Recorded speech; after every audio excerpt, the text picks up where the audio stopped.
শুরু করছি আজকের স্টেডিয়াম বুলেটিন। আমি জয় জ্যোতি রয়েছি আপনাদের সঙ্গে।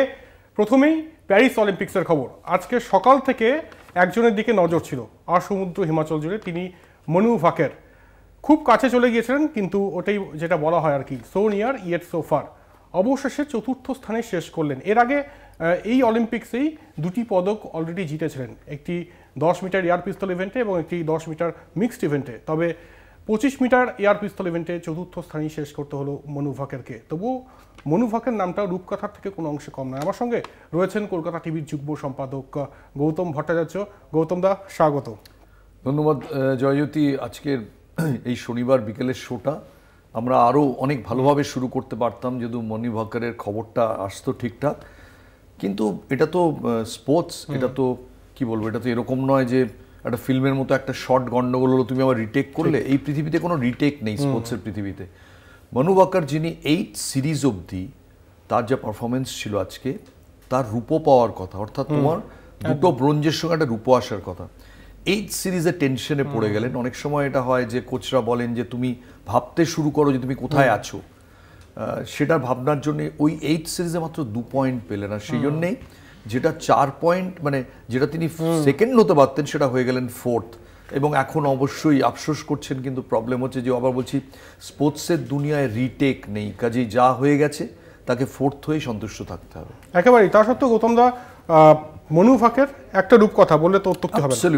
অ্যাবসলিউটলি রূপকথা। এবং তার বাবাকে নিয়ে, তার কোচ যশপাল রানাকে নিয়ে অবভিয়াসলি ভারতীয় সংবাদ মাধ্যম ছুটছে। তুমি দেখবে যে সমস্ত কর্পোরেট স্পন্সররা, তারা অবভিয়াসলি মনু ভাকেরকে বিরাটভাবে করবেন, কারণ একজন ইয়াং মেয়ে, সপ্রতিভ, এত ভালো কথা বলেন, দেখতে ভালো, খুব চটপটে, এবং সবচেয়ে বড় কথা বয়স কম। অর্থাৎ মনু ভাকেরের পেছনে তুমি আগামী দিনেও 7-8 বছর ইনভেস্টমেন্ট করে স্বচ্ছন্দে থাকতে পারবে, যে লোকে তাও মনু ভাকের সম্পর্কে জানতে চাইবে। মনু ভাকেরের বয়স যদি 33 হতো তাহলে নিশ্চয়ই এটা হতো না। 23 বছর বয়স। কাজেই আমার মনে হয় যে মনু ভাকের অনেক বেশি এন্ডোর্সমেন্ট পাবেন, মানুষের মনে থাকবেন। এবং মনে রাখতে হবে, তোমার মেয়ে অ্যাথলিটদের মধ্যে পিভি সিন্ধু, যিনি পোস্ট অলিম্পিক 2016-র পরে রূপকথার পর্যায়ে চলে গেছিলেন, তিনি নেই। ওই জায়গাটা রিপ্লেস করতে পারেন মনু ভাকের। একেবারেই মনু ভাকেরের দিকে নজর থাকবে অবশ্যই, তাকে কুর্নিশ আমাদের তরফ থেকেও। এবং আগামী অলিম্পিক্স অবশ্যই মনু ভাকেরকে আবারও দেখবো এবং পদক হাতেই দেখবো, এবং পদকের রংটা অবশ্যই পরিবর্তিত হবে, এইটুকু আশা রাখি। আরও একটা কথা বলা, সেটা হচ্ছে যে টেলিভিশন একটা কথা বলা, যে ও শুধু কুর্নিশ জানিয়ে সন্তুষ্ট থাকেনি, ও অলরেডি ওর এজেন্টকে যোগাযোগ করেছে ওই দমদমে দুর্গানগরে ওদের পুজোতে মনু ভাকেরকে আনার জন্য। গৌতম দাও আমন্ত্রিত থাকবেন অবশ্যই।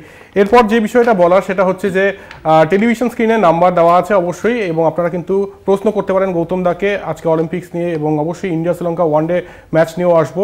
তবে এরপরে যাকে নিয়ে আলোচনা করব, তিনি হচ্ছেন লক্ষ্য সেন। লক্ষ্যভেদ করবেন লক্ষ্য সেন। দুর্দান্ত খেলেছেন, এবং যে ছন্দে রয়েছেন তাতে পদক জেতার সম্ভাবনা কিন্তু প্রবল। এই মুহূর্তে জানিয়ে রাখি যে তিনি সেমিফাইনালে পৌঁছে গিয়েছেন, এবং আগামীকাল ম্যাচ। আর যে ছন্দে খেলছেন, এবং তিনি প্রথম পুরুষ শাটলার হিসেবে অলিম্পিক্সের সেমিফাইনালে। এর আগে কিদম্বি শ্রীকান্ত পৌঁছেছিলেন, এবং কিদম্বি শ্রীকান্ত এইচএস প্রণয় কোয়ার্টার ফাইনালে পৌঁছে গিয়ে কিন্তু হেরে গিয়েছিলেন। কোয়ার্টার ফাইনালেই তাদের যাত্রা শেষ হয়ে গিয়েছিল। তবে প্রথমবারের জন্য প্রথম পুরুষ শাটলার হিসেবে লক্ষ্য সেন কিন্তু লক্ষ্য ভেদ করেছেন অলরেডি কিন্তু সেমিফাইনাল। গৌতম দা, লক্ষ্য সেন বাঙালি ছেলে, যদিও আলমোড়াতে জন্ম, প্রবাসী বাঙালি, কিন্তু এই অলিম্পিক্সে সত্যি তিনি যেসব প্রতিদ্বন্দ্বীকে হারিয়েছেন ভাবা যায় না। দুর্দান্ত ফিটনেস। আমরা ইউটিউবে লক্ষ্য সেনের আগের যে ম্যাচটা, কোয়ার্টার ফাইনাল ম্যাচটা দেখে সবাই চমৎকৃত হয়ে যাচ্ছেন, যেভাবে তিনি বল ফেরত পাঠিয়েছেন, কমপ্লিটলি আউট অফ ব্যালেন্স অবস্থা থেকে ফেরত পাঠিয়েছেন। কিন্তু এবারের প্রতিদ্বন্দ্বী যিনি ভিক্টর এক্সেলসেন, তিনি কিন্তু ব্যাডমিন্টনে ফেডারার এবং নাদাল একত্রিত হলে যা হয় তাই, তাকে হারানো মানে, তাহলে ওই 83-তে ভারত যেরকম ওয়েস্ট ইন্ডিজকে হারিয়েছিল, সেরকম একটা কিছু রূপকথা হতে হবে। এই দুজনের 8 বারের মিটিংয়ে লক্ষ্য জিতেছেন মাত্র 1 বার, 8 বারে। এবছরের শুরুতে সিঙ্গাপুরে, আমার যতদূর মনে পড়ে, সিঙ্গাপুরে একটা ম্যাচ হয়েছিল যেখানে 3 গেমে তিনি টেনে নিয়ে গিয়েছিলেন। আর জার্মান ওপেনে সম্ভবত তিনি হারিয়েছিলেন। আমি জাস্ট একবার চেক করে তোমায় বলছি যে সিঙ্গাপুর ওপেনে 2024-এ, আর জার্মান ওপেনে তিনি হারিয়েছিলেন একবার এক্সেলসেনকে। বাট আবার বলছি, 8 বারের মধ্যে 1 বার, 7-1 হেড টু হেডে। কাজেই এখানে যদি একমাত্র অঘটন ঘটে তাহলে লক্ষ্য সেন জিতবেন। তবে তোমার একটা সুযোগ, তুমি যখন সেমিফাইনাল পৌঁছে যাও তখন তুমি পদক জেতার দুটো চান্স পাও। কারণ তুমি যদি এই ম্যাচটা যেতো, তুমি ফাইনালে অবধারিত রূপো বা সোনা পাচ্ছ। তুমি যদি হেরে যাও তাহলেও কিন্তু থার্ড ফোর্থের মধ্যে যে লড়াইটা সেটা তুমি লড়তে পারছো। তো লক্ষ্য সেনের সামনে পদক জেতার দুটো চান্স, একটা নয়। কালকের দিনটা কিরম যাবে জানি না, একটা সুপার সানডে যেদিন ভারতের হকি টিমের ম্যাচ রয়েছে, লক্ষ্য সেনের ম্যাচ রয়েছে। একজন বাঙালির জন্যে সবাই বুক ফাটাতে চাইবেন কলকাতায়। এবং যদিও ওই যে আবার বলছি, তিনি যদিও কলকাতার নন, আলমোড়ায় জন্ম এবং সেই অর্থে কলকাতার সঙ্গে কোনো যোগাযোগই নেই, কিন্তু কোথাও একটা তো একটা নারীর টান আছে। আর সেকেন্ডলি তিনি প্রকাশ পাড়ুকোনের স্টুডেন্ট, তিনি কিন্তু গোপীচাঁদের স্টুডেন্ট নয়। আমি আগের দিন তোমায় বলছিলাম যে ভারতীয় ব্যাডমিন্টনে দুটো পাওয়ার হাউস আছে, একটা হচ্ছে প্রকাশ পাড়ুকোন, একটা হচ্ছে পুয়েল্লা গোপীচাঁদ। এই দুজন গুরু, কোনো গুরুর থেকে এই প্লেয়ার ওঠেন, আরেকজন গুরুর থেকে এই প্লেয়ার ওঠেন। যেমন সিন্ধু প্রথমে উঠেছিলেন গোপীচাঁদ থেকে, চলে যান প্রকাশে। সানিয়া উঠেছিলেন গোপীচাঁদ থেকে, চলে যান প্রকাশে, ফেরত আসেন গোপীচাঁদে। লক্ষ্য সেন কিন্তু প্রকাশ পাড়ুকোনের হাতে তৈরি, প্রকাশ পাড়ুকোন ওখানে থাকবেন। জানি না সেটা অ্যাডেড প্রেশার হবে কিনা, কিন্তু সবাই চাইবেন একটা 83 ওয়ার্ল্ড কাপের মতো একটা আপসেট কালকে ব্যাডমিন্টনে দেখতে। একেবারেই প্যারিস অলিম্পিক্সে অঘটন কি ঘটাবেন লক্ষ্য সেন, এবং যে ছন্দে রয়েছেন তাতে অসম্ভব কিন্তু কিছুই নয়। কারণ জনাথন ক্রিস্টিকেও তিনি হারিয়েছেন, অল ইংল্যান্ড চ্যাম্পিয়ন জনাথন ক্রিস্টিকে, এবং ছন্দে রয়েছেন। আর দেখা যাক, তিনি গতকাল বলেছেন যে একটু বিশ্রাম দরকার এবং মানে নিজের সেরাটা দেওয়ার জন্য তিনি একদম প্রস্তুত আগামীকাল। হিরো এজেন্টের নাম্বারটা তুমি নিয়েছো। তো যাই হোক, লক্ষ্য সেনের জন্য প্রার্থনা চলছে এবং অবশ্যই দুর্দান্ত পারফর্ম করবেন আগামীকাল, এটুকু আশা রাখাই যায়। লক্ষ্য সেনের পর আসবো অবশ্যই হকিতে। হকিতে কি স্বর্ণযুগ ফিরে আসছে? ইন্ডিয়ান হকি নিয়ে অনেক আলোচনা এর আগে করা হয়েছে, তবে জানিয়ে রাখি যে অস্ট্রেলিয়ার বিরুদ্ধে গতকাল কিন্তু জিতেছে ভারত। সেই অস্ট্রেলিয়া, যে অস্ট্রেলিয়ার কাছে এর আগে টোকিও অলিম্পিক্সে 7-1 ব্যবধানে হারতে হয়েছে এবং কমনওয়েলথ গেমসে 7-0 ব্যবধানে হারতে হয়েছে, সেই অস্ট্রেলিয়াকে 3-2 ব্যবধানে কিন্তু মাত দিয়েছে হরমনপ্রীত সিংরা। এবং অবশ্যই স্বপ্নের উড়ানে অবশ্যই ভারতীয় হকি দল আগামীকাল কোয়ার্টার ফাইনাল গ্রেট ব্রিটেনের বিরুদ্ধে। কীভাবে দেখছে? ঠিক টোকিওতে গ্রেট ব্রিটেনকে হারিয়ে ভারত সেমিফাইনাল গিয়েছিল, সেই আবার সেই সেম সেটিং ভারতের এই ম্যাচটা, যে অস্ট্রেলিয়ার সঙ্গে ভারত যখন জিতেছে এই ম্যাচটা জেতা উচিত। তুমি যদি দেখো, ভারত এই টুর্নামেন্টে হেরেছে বেলজিয়ামের সঙ্গে, ড্র করেছে আর্জেন্টিনার সঙ্গে।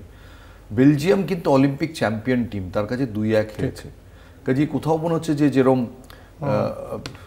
হরমনপ্রীত এবং শ্রীজেশ, যেরম রোহিত শর্মা আর বিরাট কোহলি, যেরম তারা তাদের এই 50 ওভার্স ওয়ার্ল্ড কাপ এবং T20 ওয়ার্ল্ড কাপ জেতার জন্য তাদের মরণপণ করেছিলেন, যে তাদের ক্রিকেট কেরিয়ারের জীবদ্দশায় হয়তো আর সোনা জেতার সুযোগ পাবেন না, ঠিক তেমনি শ্রীজেশ এবং হরমনপ্রীত এরাও জানেন যে এদের কিন্তু শেষ হয়ে এসছে, সূর্য নেমে গেছে, এটা লাস্ট চান্স।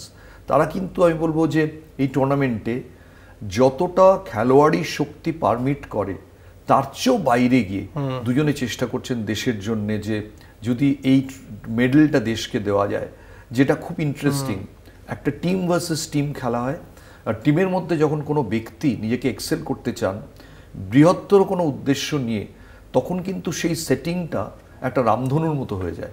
এবং ভারতীয় হকিতে কিন্তু এখন সেই মুহূর্তে ভারতীয় টিম যখন খেলে, কোথাও একটা সেই সেটিংটা দেখা যায়।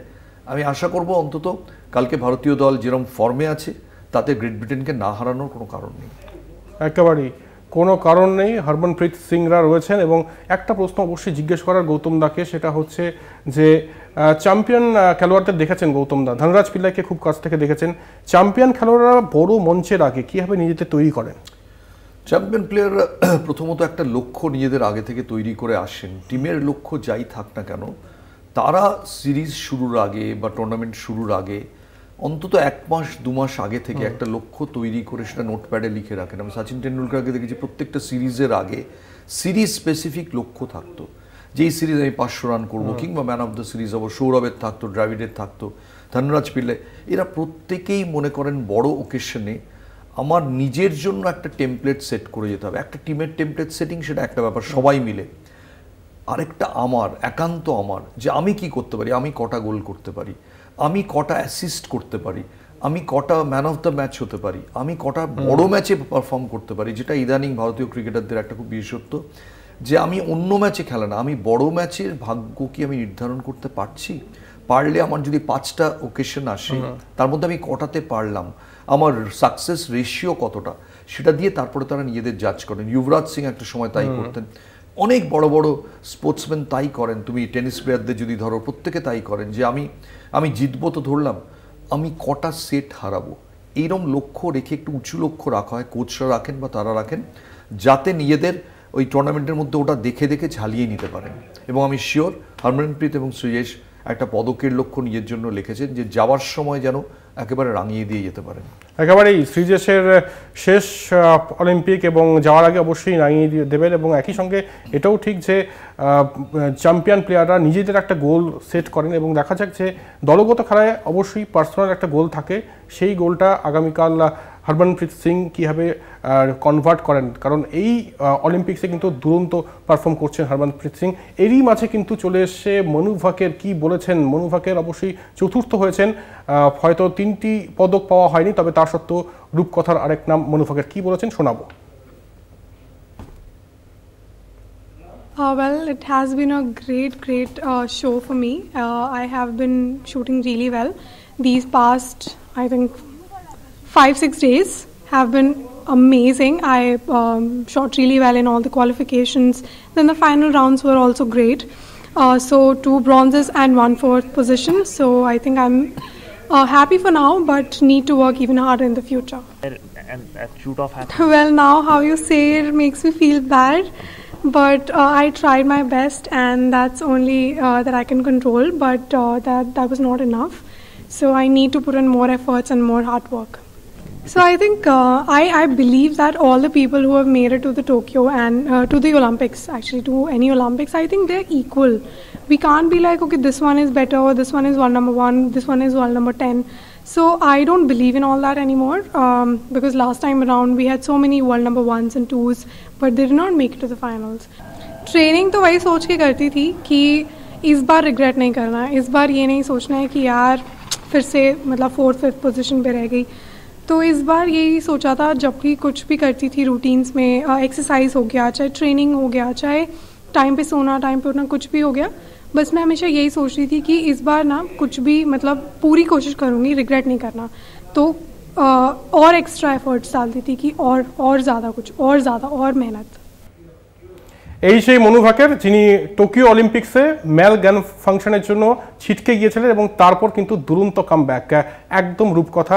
গৌতম দা এখানেই থামার নয় মনু ভাকের। অ্যাবসলিউটলি। এবং যেটা দেখে মনে হলো যে 2টো পদক পেয়েও সন্তুষ্ট নন। আমি একটা মনু ভাকের একটা ইন্টারভিউ দেখছিলাম, যেখানে বলেছেন যে, আমি এটা শুনতে পেলাম না ওই কথাটা আছে কিনা, যে it's not a nice place to be in, মানে 4th প্লেসের কথা বলেছেন। শুনে আমার মনে পড়ে গেল যে অভিনব বিন্দ্রা আমার একটা ইন্টারভিউতে বলেছিলেন যে উনি যখন গোল্ড জেতেন, তুমি যদি এখনও অভিনব বিন্দ্রার গোল্ড জেতার মেডেল যখন প্রাইজ ডিস্ট্রিবিউশন হয়, যদি ইউটিউবে গিয়ে দেখো, ওর পাশে যে সেকেন্ড হয়েছিল, সে যখন তার দেশের জাতীয় পতাকা, যখন ন্যাশনাল অ্যান্থেম যখন হয়, সে কাঁদছিল। আমার মনে নেই এক্স্যাক্টলি কোন দেশের, চীন বা ইন্দোনেশিয়া হতে পারে। অভিনব বিন্দ্রা আমায় বলেছিলেন যে ও কেন কাঁদছিল জানেন? আমি বললাম যে জেতার পর ওইরকম ন্যাশনাল অ্যান্থেম ওইরকম বাজছে, তার সঙ্গে ইমোশনে, বলে একদম বাজে কথা, ও কাঁদছিল সেকেন্ড হয়েছে বলে। এই যে কথাটা বললেন যে it is 4th place, it is not a nice place to be in, এটাই দুর্দান্ত, এটাই একজন ক্রীড়াবিদকে তাড়িয়ে বেড়ায়। মনু ভাকের কিন্তু মনে রাখবেন যে আমি 2টো ব্রোঞ্জ পাইনি, আমি একটাতে 4th হয়েছি। এইটা যদি নিজের মধ্যে থাকে, তাহলে কিন্তু আরও অনেক দূর তিনি যেতে পারবেন। একেবারেই মনু ভাকের এইভাবেই মানে এগিয়ে যাক, এবং অবশ্যই মনু ভাকের তো একটা সিনেমা, সেই সিনেমাটা যেন চলতে থাকে এবং আগামী অলিম্পিক্সের জন্য আমরা মনু ভাকেরকে দেখতে পাই পদক হাতে। অবশ্যই যেটা আগেও বললাম যে পদকের রংটা যেন পরিবর্তিত হয়।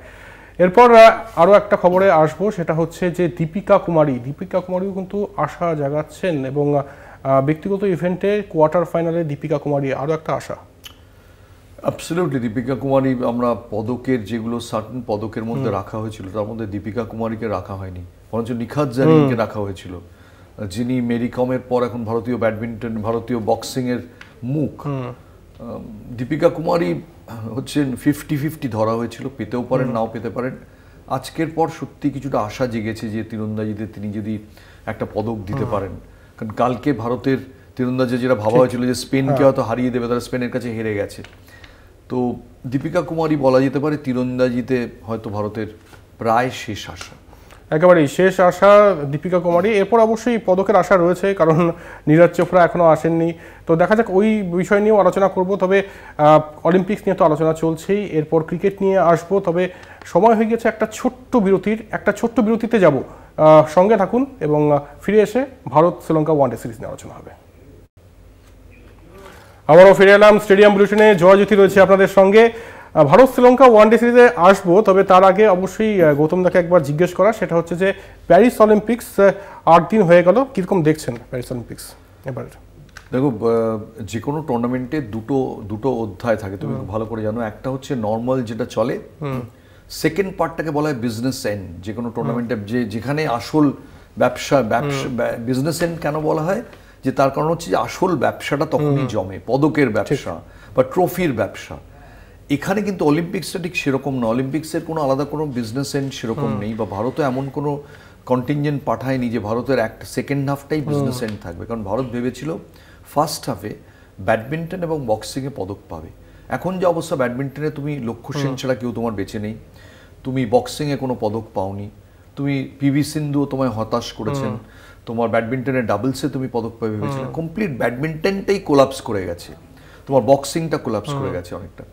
কাজেই ভারতের জন্য এখন কিন্তু বাকি রয়েছে এই এন্ডটা। ভারতকে ধরতে হবে বিজনেস এন্ড এটাই, যেখানে আমার হকি টিম একটা পদক দিতে পারে, লক্ষ্য সেন একটা পদক দিতে পারেন, নীরজ চোপড়া ভারতের গোল্ডেন বয়, যার উপর সবাই আশা করে আছে যে সোনা জিতবেন, তিনি আছেন, দীপিকা কুমারী যদি 50-50 কেস হয়ে যায়। এছাড়াও ওয়েট লিফটিংয়ে যদি খুচখাচ আরও 2টো পদক বেরিয়ে যায়, তাহলে ভারত অন্তত টোকিওটাকে বেটার করে ডাবল ডিজিটে পৌঁছতে পারে। এবং ভারত যদি ডাবল ডিজিটে পৌঁছয়, সেটা আমি বলবো স্পোর্টস অথরিটি অফ ইন্ডিয়ার জন্য একটা খুব মোটিভেটিং ব্যাপার হবে। আদারওয়াইজ মনে হবে কি যে আমি 4 বছর ধরে এত খাটলাম, এত বিদেশি কোচ আনলাম, এত রিসার্চ করলাম, এত ফিজিওদের দিয়ে ট্রেনিং করলাম, বিভিন্ন ট্রেনার এনে, তাহলে আমার লাভটা কি হলো? আমি তো খুব একটা এগোতে পারলাম না, আমার তো আরও এগোনো উচিত ছিল। এবং আমি দেখতে পাচ্ছি বড় মঞ্চে এসে প্রবলেম হয়ে যাচ্ছে, কখনো সেটা সিন্ধুর হচ্ছে, কখনো সেটা মনু বাকারের আছে, আজকে যেরকম হলো। ভাইটাল জায়গায় এসে তাহলে ভারতীয় কন্টিনজেন্টকে কোথায় কাজ করতে হবে? বড় মঞ্চে নার্ভটাকে ঠিক রাখার জন্যে, নাকি ফিটনেসে গণ্ডগোল হচ্ছে? এইগুলো নিশ্চয়ই রিসার্চ অ্যান্ড ডেভেলপমেন্ট হবে। কিন্তু আপাতত ভারত 10টা পদকের দিকে বিজনেস এন্ডে কিন্তু তাকিয়ে থাকবে। হয়েছে তোমার হারাধনের 3টে ছেলে, তো আরও তোমার পদক লাগবে। এবং যদি একটা সোনা এসে যায়, সোনা মানে কিন্তু 3টে ব্রোঞ্জের সমান।